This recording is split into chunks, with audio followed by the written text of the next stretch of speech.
credit too for this hip flexibility flow, and this it's actually a great core workout too. It was shown to us, we used it a couple times, and our students have asked us to share it so that they could try to continue with it and work on it at home. This is great for hip flexibility. It can be great for core strength as well, especially if you try to do it while keeping your hands off the ground. Now, some of us have some hip flexibility issues where we might find ourselves having to brace ourselves, put our hands on the ground for balance here and there, but try to keep your hands off the ground as you're doing this. You're going to start off like Miss Brittany is right there, with her knees wide apart, knees bent, sitting up.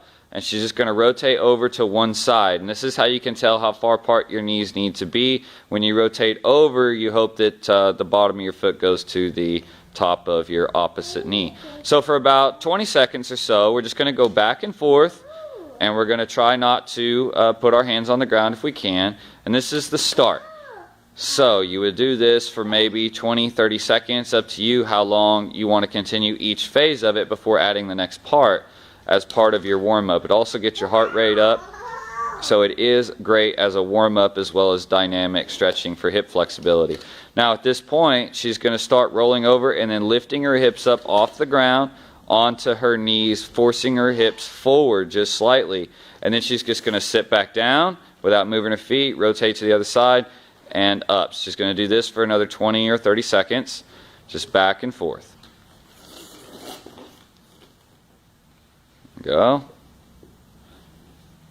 Of course, you can go at your own speed. You don't have to do the speed she's doing. You can go slower. As you get used to it, of course, you could flow through this quickly as well. You might find some cracking and popping in your hip joints while you do this. Some of the buildup getting worked loose in there.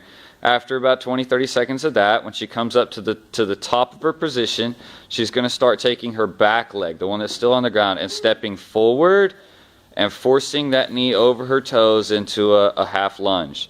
Then she's going to bring that foot back exactly where it was, putting that knee back to the bottom of her other foot, rotate all the way over to the other side, up on the hips, taking the back leg forward into the half lunge on the other side. And she's going to do this now, back and forth, again for 20 or 30 seconds. All the way stepping into this lunge. Say go at your own speed when it comes to this. After 20 or 30 seconds of doing that, then when you step your foot forward, what you're going to do is your knee that's still on the ground, you're going to rotate it up into a deep wide squat, or as deep as you can manage to get. Then you're going to rotate that knee back down, bring your lunging leg back in, and rotate to the other side. So now that we've added that step in, we're going to do this for another 20-30 seconds, maybe a minute. All in all, you can make this warm-up last as long as you want. 5 or 10 minutes is a great start to any exercise or flexibility routine you might be working on. So we're going to go ahead and add the next step after a handful of those.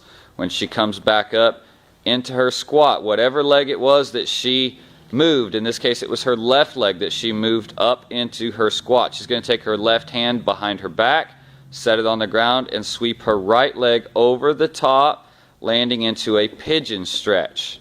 So just wrapping that right leg to her left hip and then pushing herself up like that. Then she's going to lift up, swing that leg back around, pull the hand back off the ground into the squat, knee back down, lunging leg back, rolling over to the other side. Step out to the lunge, rotate up to the squat, towards the back hand, other leg over and in front for the pigeon stretch, and then back the other direction.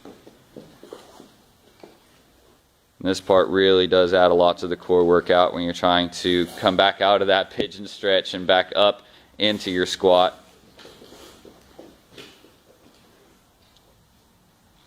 And again, you repeat this, going at your speed, your pace for as long as you need to, and that is a really nice hip flow, really nice hip flexibility flow. And the more you get into it, the more you'll find it's really quite a good core workout too. All right, so just keep working on it, guys. Have a good day. Have a good weekend, I should say. Bye.